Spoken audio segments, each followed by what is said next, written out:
ना शरीर की बनावट ना चेहरे की सफाई देखी जाती है। ना शरीर की बनावट ना चेहरे की सफाई देखी जाती है। हम लड़के हैं जनाब, हमारी कमाई देखी जाती है।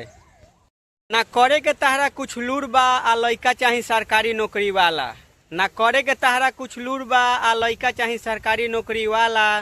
आ दहेज के बात करे नी स करे जा, तब तोहरा काहे बुझाला। दिमाग में ना गुणवत्ता बा आ लइका चाही सरकारी। दिमाग में ना गुणवत्ता बा आ लइका चाही सरकारी।